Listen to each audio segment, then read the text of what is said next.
Welcome to the channel, it's Mazer. It's been a hot minute, but that's because cold minutes are kind of sad. Ladies and gentlemen, today's a big video because it's not your average video. Today, I have a theory. Ladies and gentlemen, if you guys don't know, one more ladies and gentlemen, just to make it three.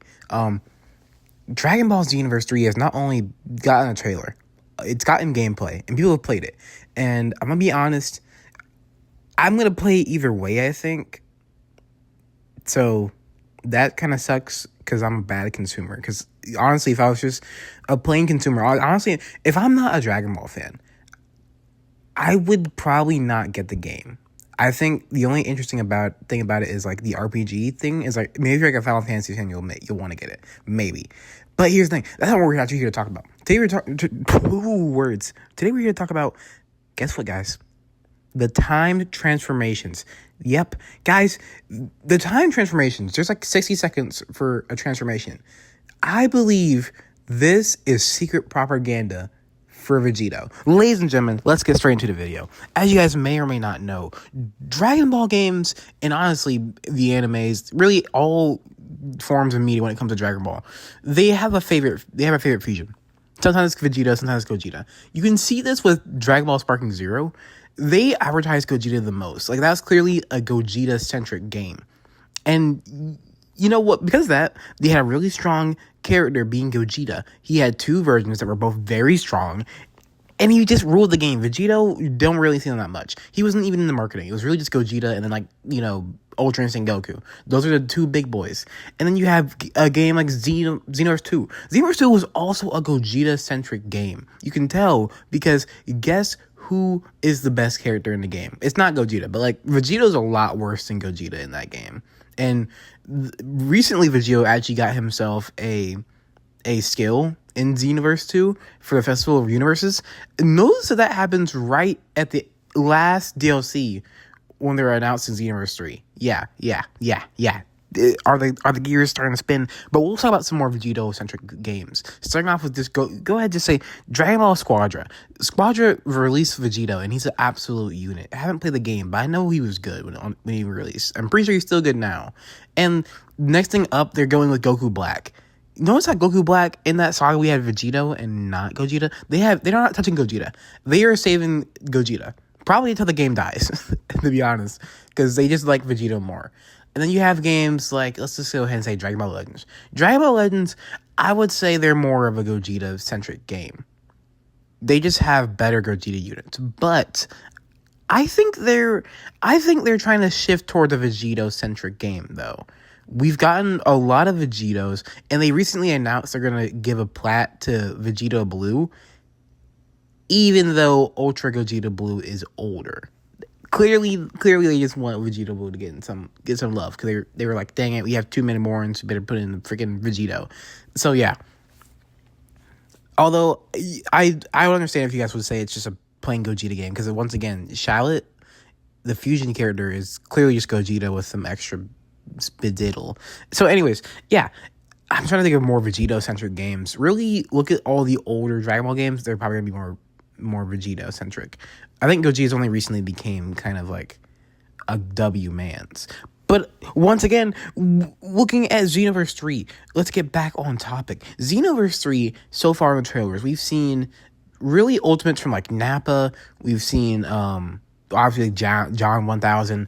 We've seen, weirdly enough, a Jiren ultimate move. He does his little hand blast ball thing. But that's not really important. What we really want to look at here is actually how the fights are panning out. I don't know if you guys have noticed, but a lot of the animations seem to be a lot of kicks. Goku, you can see there's like Goku and Vegeta type combos. I'm looking at them, they both end in a kick. And I'm like, okay, I guess that's Goku, I guess that's Vegeta, sure. I'm just noticing a lot of kicks here. And also, if you guys can see, they've shown the soul exchange. In both times we've seen the soul exchange, it's been Trunks and Vegeta. The Vegeta clan. Like, there's obviously going to be more characters, but they're choosing to advertise these characters. I think there's a reason for that. Ladies and gentlemen, let's get straight into it. The transformation, Super Saiyan transformation is 60 seconds. Here's the thing. Xenoverse 1 did time transformations. They did that because they thought that would be helping the game. I don't know. I really don't know. I didn't play Xenoverse 1. The point is, in Xenoverse 2, they didn't do that because they didn't think it was necessary. Well, I mean, lore-wise, especially not, because, like, you're mastering the form. Why would you have it timed? And here's the thing. They technically do have time transformations in Xenoverse 2 with Super Saiyan God, Super Saiyan, or Super Saiyan Blue and Super Saiyan Blue Evolve. They both drain ki. Evolve taking more ki than Super Saiyan Blue. Why? Because that's kind of your timer. Because I don't even think when those moves came out, the manga hadn't even shown them mastering the forms yet. So obviously there's still going to be a drain on the transformations. The fact that there's just a base timer on all transformations, it makes me think that like the character we're using is just like kind of weaker, or not weaker, more like there's some new clause in the Dragon Ball space that says, hey, if you use this for any longer, you're going to get timed out. Timed out? What does that remind me of? Another time, Dragon Ball made some BS excuse to time a transformation out. Dragon Ball Super Goku Black saga.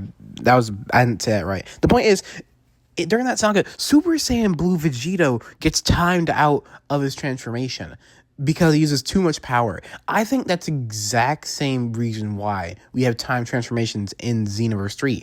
I think it's going to be a situation where it's like, oh, it's too much power, you got timed out, you're going to lose transformation. It's stupid reasoning, but that's also why Xenoverse 3 doesn't look so good right now, because it's giving Vegito. Notice they use the Vegeta clan characters for the Soul Exchange, because Vegeta. And who is Vegito's personality? It's just Vegeta. It's just Vegeta's personality. Does that not sound a little suspicious to you? Guys, it's an open and shut case. Xenoverse 3 devs, I'm sure they were like, Xenoverse 2 was a really big hit. It was awesome. It was an amazing game. It lasted 10 years. But I think we should start giving love to Vegito. So what did they do? They released a final DLC update for Xenoverse 2. They finally gave Super Saiyan Blue Vegito his lore-accurate final Kamehameha. And what did they do after that? Oh, of course, right into development of Xenoverse 3. They've been working on that at the same time. That's probably why they made that festival skill for Vegito. They were making Xenoverse 3 at the same time. They're like, dang, we got to make Vegito look good because we're kind of using his entire flow for our entire game, timing transformations and making the trailers only show Vegeta clan members for the soul exchange, because that's where they're at. They clearly have a big old head for Vegito. They didn't realize that he's a bum and he'll ruin your game. I don't know a single game that has Vegito in it that isn't low-key buns now. Like, I think at the moment you start repping Vegito, it's the beginning of the end. Let's pay attention. Around the time they introduced a brand new rarity of Legend to Dragon Ball Legends, the game felt extremely stale. It was extremely stale for me before that, but still, like, it was even worse. Vegito comes out. I didn't even get him because I didn't want him. But still, Poo Chinene. And now with the brand new equipment for Vegito, arguably one of the worst picks you could pick for that platinum equip, by the way. They just chose Vegito. The game sucks. Then you have games like Xenoverse 2. The last DLC ended up being kind of meh. Like, I didn't buy it, but again, I've seen the gameplay. I know the story. I know one thing for sure. BS transformation and Vegito, hand in hand, garbage, not good. Guys, it's all connecting. The wires really are already in place. Like, I'm just turning on the switch for hopefully a lot of you guys. It's simple. Vegito ruins your game, for one. And for two, Xenoverse 2 is poo-poo shinene. Not because it's old, but because Vegito's in it. And Xenoverse 3 might just be selling the bag because they love Vegito way too much. That's simply what's going to happen. I'm going to call it right now. When the game gets like announced, when they're announcing like the cast characters, we're going to see a big push for Vegito and like a not as big push for Gogeta. Like I can really tell this game is going to be a more Vegito-centric game. I'm putting that on nothing, actually. Let's not do that. I don't have to. I have a feeling, guys. It's a theory, of course. It's a game theory. Thanks for watching, I guess. That's probably like the natural wrap-up, I feel like. Yeah, the point is, the game loves Vegito, and that's what's going to sell them the bag. Because, like, you can't do that. Vegito's not a cool enough character for you to, like, base anything off of it. Timing your transformations, that's not a fun mechanic. That's BS that they did for Dragon Ball Super because Vegito was there. And again, like, Vegito's a trash character, so, like, just don't do that. Like, there's nothing to really attach to when it comes to Vegito. Like, people who like Vegito, I think you guys don't watch enough anime. You don't watch enough Dragon Ball even. Because, like, that's your favorite fusion? Vegito? Like, literally just, like, read the manga and you'll be like, wow, Vegeta is actually, like, just awesome. Why would you want that, but then in a fusion? It's just the same thing, but, like, a lame outfit. It's just Goku in reverse, but with Vegeta's personality. Oh, my goodness. Actually, you know what? This is a mini theory. Guys, this is a game theory, but now we're into the film theory territory, because we're going to go ahead and get to, like, a good old 12-minute timer. I think the people who are fans of Vegito are the same people who make the jokes about Goku being Kakarot. Like, they're both just, like, unfunny losers who take the anime and they kind of just make their own little twist and kit and caboodle to the whole thing. Like, I could really see it. I'm imagining a person that I know likes Vegito. I know for a fact, if he saw Goku acting serious, he'd be like, that's not Goku, that's Kakarot. And then he'd do something stupid and be like, whatever.